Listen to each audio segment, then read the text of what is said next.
নমস্কাৰ বন্ধু বান্ধৱীসকল, মই এটা নতুন ভিডিঅ'লৈ আপোনালোকক পুনৰবাৰ স্বাগতম জনাইছোঁ। ৰংচাৰত সম্প্ৰচাৰিত হৈ থকা অদম্য যাত্ৰা ধাৰাবাহিকখনৰ বৰ্তমান মুকলি হৈছে। আপোনালোকে যদি অদম্য যাত্ৰা ধাৰাবাহিকখন চাই ভাল পায় তেনেহ'লে ভিডিঅ'টোত এটা লাইক কৰি আমাৰ চেনেলটো ছাবস্ক্ৰাইব কৰি ল'ব এনেকুৱা ধৰণৰ আপডেটসমূহ পাই থাকিবলৈ। অদম্য যাত্ৰা ধাৰাবাহিকখনৰ আজিৰ খণ্ডত দেখিবলৈ পাব বন্তিৰ দেউতাকে আজি মিনতীক দুবুৰীৰ বিয়াৰ কথা ক'ব, আৰু তেতিয়া মিনতীয়ে এইখন ঘৰতে আহি বায়েকজনীক অপমান কৰি থৈ গৈছে, মই আকৌ এতিয়া দুবুৰীক কিয় বিয়া দিম বুলি বন্তিৰ দেউতাকৰ আগত ক'ব।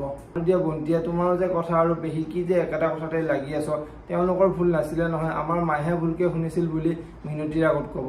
এতিয়া বাৰু মিনতীয়ে দুবৰীক বিয়া দিম বুলি ক'ব নাই, দেখিবলৈ পাব অদম্য যাত্ৰা ধাৰাবাহিকখনৰ আজিৰ খণ্ডটিত।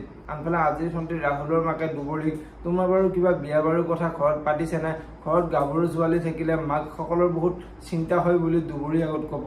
এতিয়া বাৰু দুবৰীয়ে ৰাহুলৰ মাকক কি ক'ব দেখিবলৈ পাব অদম্য যাত্ৰা ধাৰাবাহিকখনৰ আজিৰ খণ্ডটিত। আনফালে আজিৰ খণ্ডটিত মিনতী বাইদেউ অনুৰ ওচৰলৈ আহি বাৰু অনুৰ ওচৰলৈ আহি তই মোক এটা সঁচা কথা কচোন, মিনতীৰ বাৰু কি বেমাৰ হৈছে, মোৰ বুকখানি কিন্তু বহুত থিপিং কৰিছে বুলি অনু সুধিব। এতিয়া বাৰু অনুৱে সকলোবোৰ সঁচা কথা কৈ দিব নাই, দেখিবলৈ পাব অদম্য যাত্ৰা ধাৰাবাহিকখনৰ আজিৰ খণ্ডটিত। যদিহে আপোনালোকে অদম্য যাত্ৰা ধাৰাবাহিকখন চাই ভাল পায় তেনেহ'লে ভিডিঅ'টোত এটা লাইক কৰি আমাৰ চেনেলটো ছাবস্ক্ৰাইব কৰি ল'ব এনেকুৱা ধৰণৰ আপডেটসমূহ পাই থাকিবলৈ। ধন্যবাদ।